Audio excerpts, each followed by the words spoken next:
Hi guys, welcome back to the channel. Okay. I know it's been ages since I recorded on this channel. Oh my god, I've been extremely busy, okay? As you know, corona and everything, and working as a nurse, it's been hella busy. As you can see the title down below, it is a life update slash why I quit my job in the hospital as a resource nurse.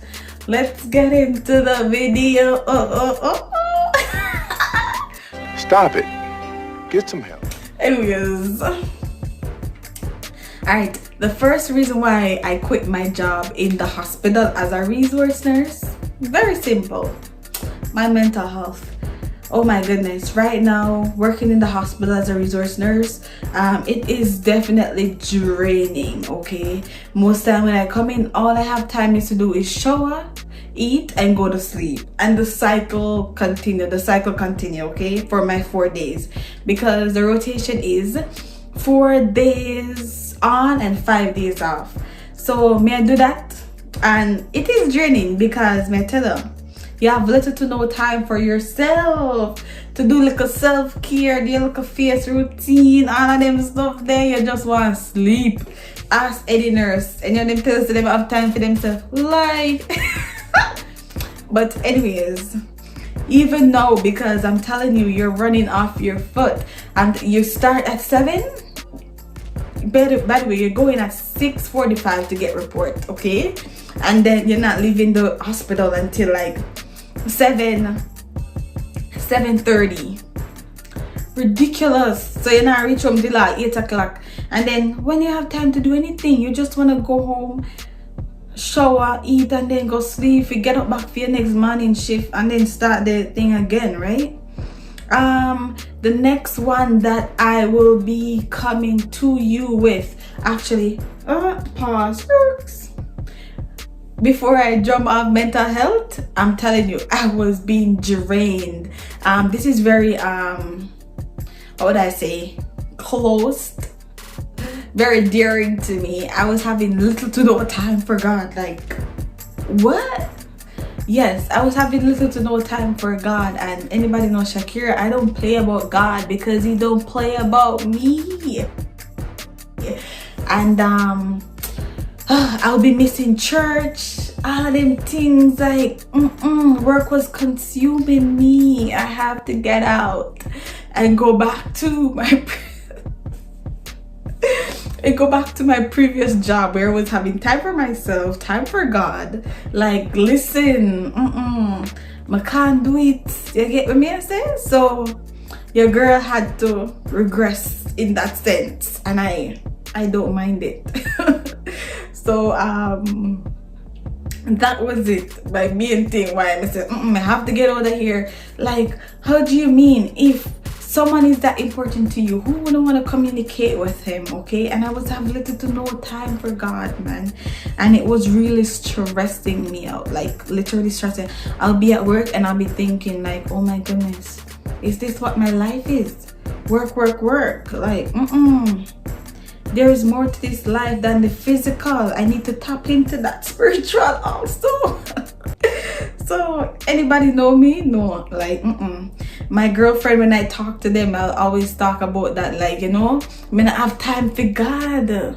Shout out to you, you know yourself, you know, all I want to know themselves.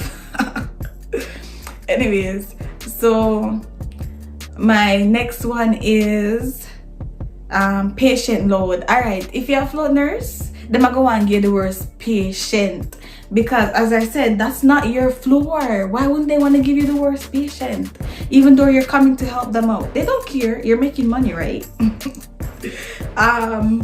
So you're getting all those patient on isolation. Pause. If at any time, if you're working as a float nurse, and if at any time you go in to a floor or on a floor and they want to give you all that isolation patient, refuse. You have the right, girl. Refuse. You have to have a backbone, or else they're gonna take advantage of you, okay? So with that said, if there's 5 isolation patients on that floor, you take one, the other nurses, they share the next 4. Like, don't be taking all those isolation patients. Like, have a backbone, say no. Okay, so even with meds too, like they want to give you all the IVs meds, because obviously that's gonna take a little bit time to hang. Sometimes if your patients are on antibiotics, then say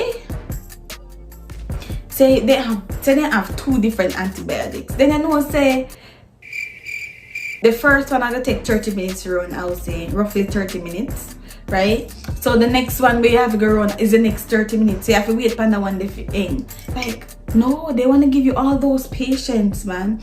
Also, another thing that I have noticed as a float nurse, going in, if say all the nurses have 7 patients, say they give each of them, say they have 5 patients, okay, and you have 4 patients, they give you 4 patients, and it seems like they're being nice, right?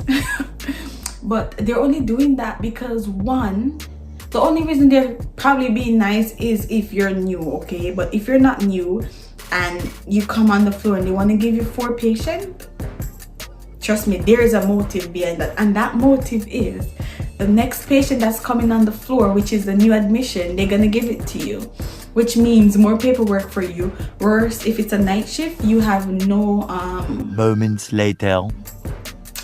You have no receptionist, so you have to put that chart together. You have to do everything, okay? So that's the catch.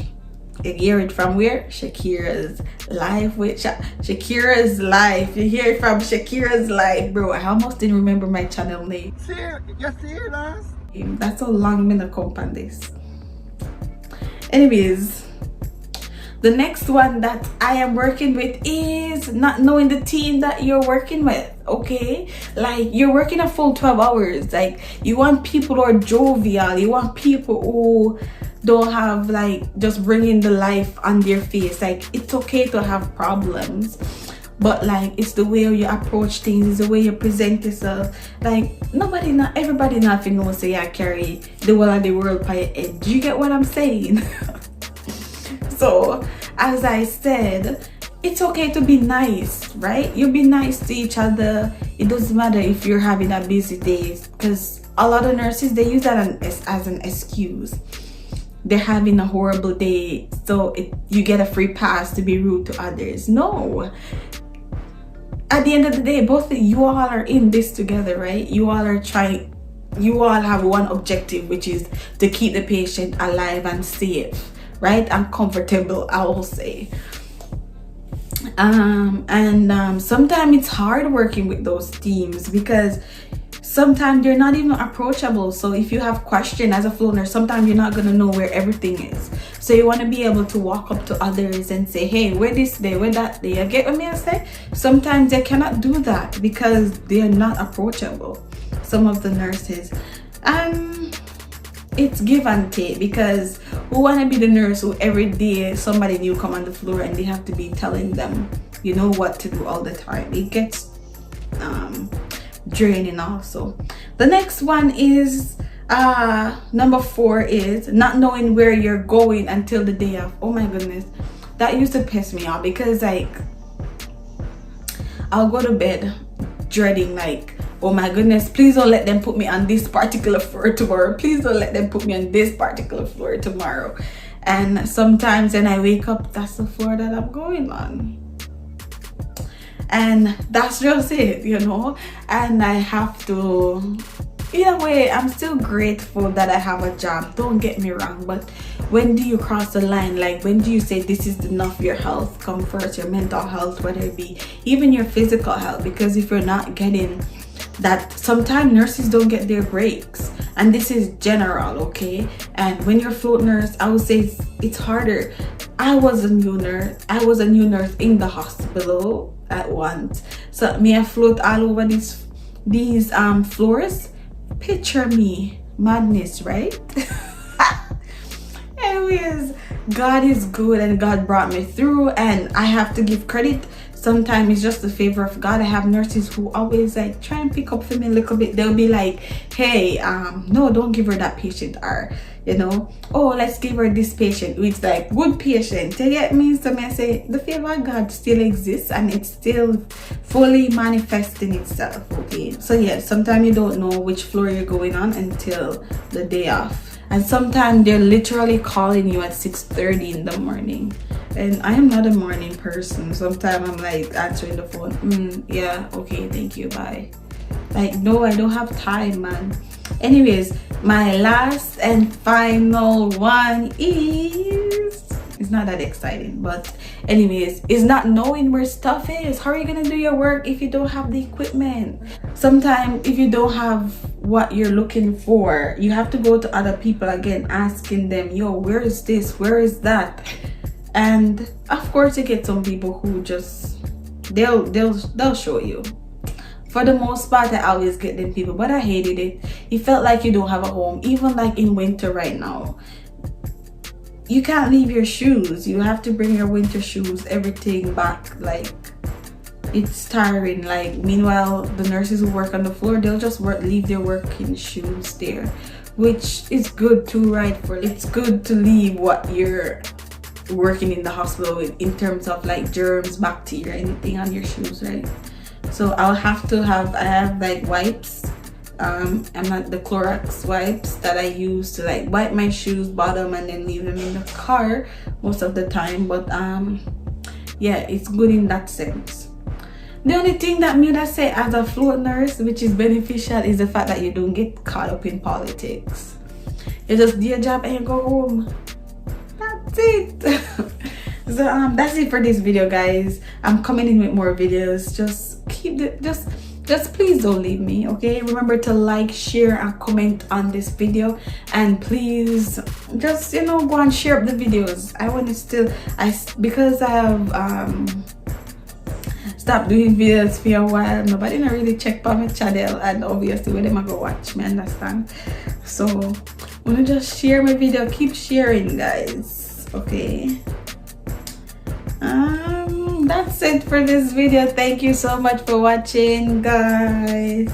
I truly appreciate you guys. So just stay tuned for more videos, and I'll catch you in the next one. Remember, God is love. Peace out.